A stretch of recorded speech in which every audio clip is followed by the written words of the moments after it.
Hello, and welcome to the Funding Your Education 2013 to 2014, brought to you by the Office of Student Financial Assistance at the City University of New York.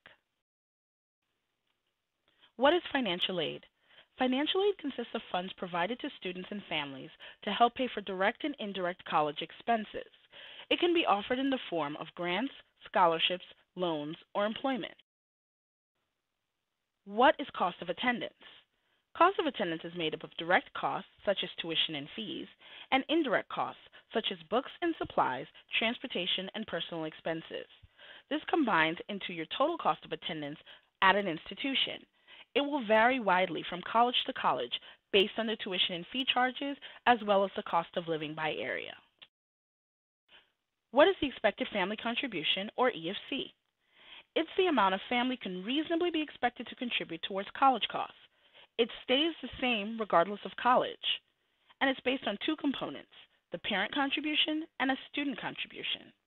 It's calculated using data from a federal application form and using a federal formula. Therefore, what's financial need? It is the cost of attendance of an institution minus the expected family contribution, which will equal the student's total financial need. Here's a look of cost of attendance by CUNY, SUNY, and a private institution. As you can see, the tuition and fee costs by each institution varies, as well as the cost of living. Thus, the large differences between the total cost of attendance. At CUNY, it's $12,540. At SUNY, it's $15,440.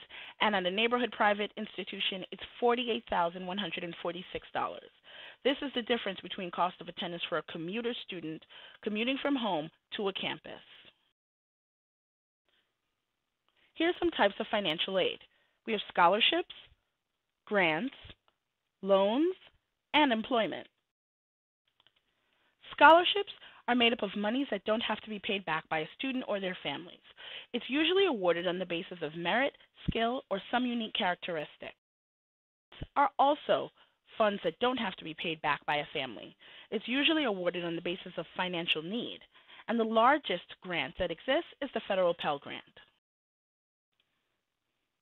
Loans are also a form of financial aid. It's made up of monies that students and families borrow to help pay college expenses. Repayment can usually begin after the education is finished. We advise that students only borrow what's really needed. Look at the loans as an investment in the future if you really need to borrow them. The best loan to borrow would be a federal Stafford loan. Employment is another form of aid. It allows students to earn money to help pay their educational costs.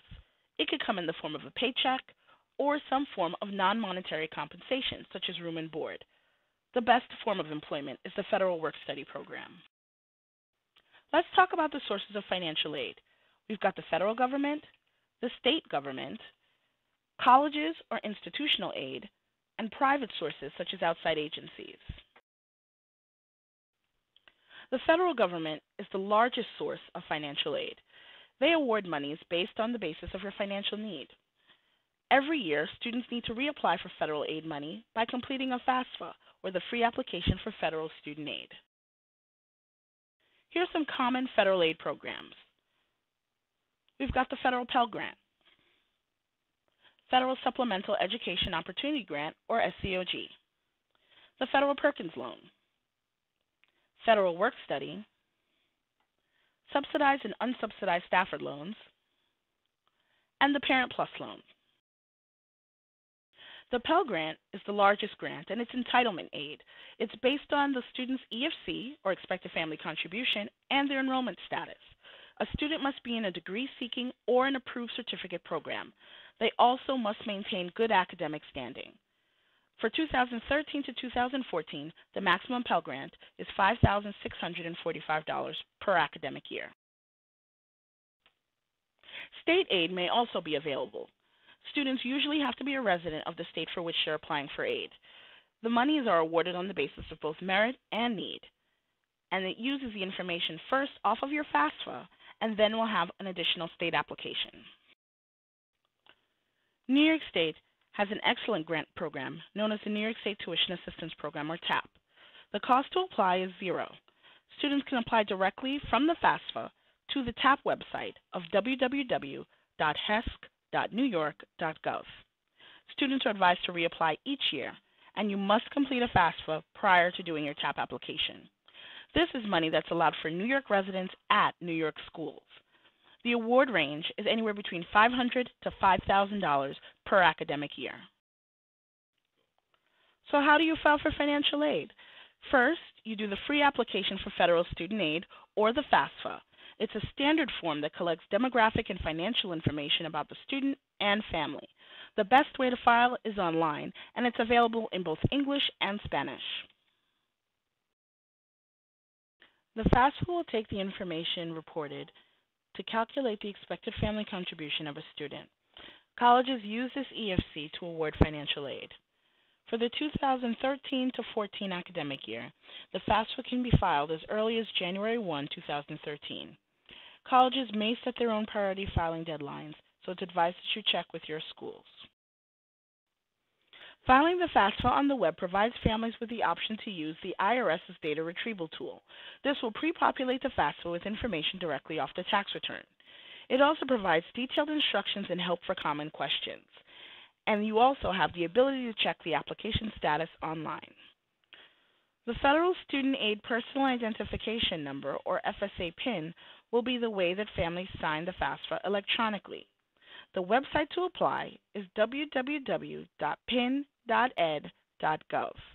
It may be used by students and their parents throughout this aid year as well as subsequent school years. Colleges may have their own form of institutional aid and require an institutional aid application. It's advised that you check with the school to verify if they have such a form. It may be needed in order to assess school-based grants and scholarships, and not every school will ask for one. So what comes next? After the applications are filed, students get a SAR, or Student Aid Report. The SAR shows the EFC and the processing results of the FAFSA. Corrections can be submitted by the student, and they can add additional schools. The state will also send an award certificate with an estimated amount for possible state aid. It's advised that students read their SAR or Student Aid Report for instructions. They should submit all requests from schools for documentation. You'll receive an award letter outlining estimated awards and the conditions for keeping those awards. Additional steps may be needed to have the offered aid processed on a student's behalf, and that may include completing additional forms. A student may be randomly selected for a process known as verification to verify the information listed on their FAFSA application to be correct.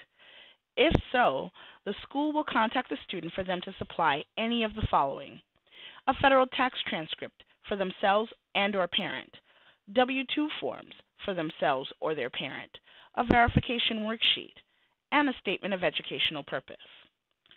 Failure to submit requested documentation can result in the loss of aid.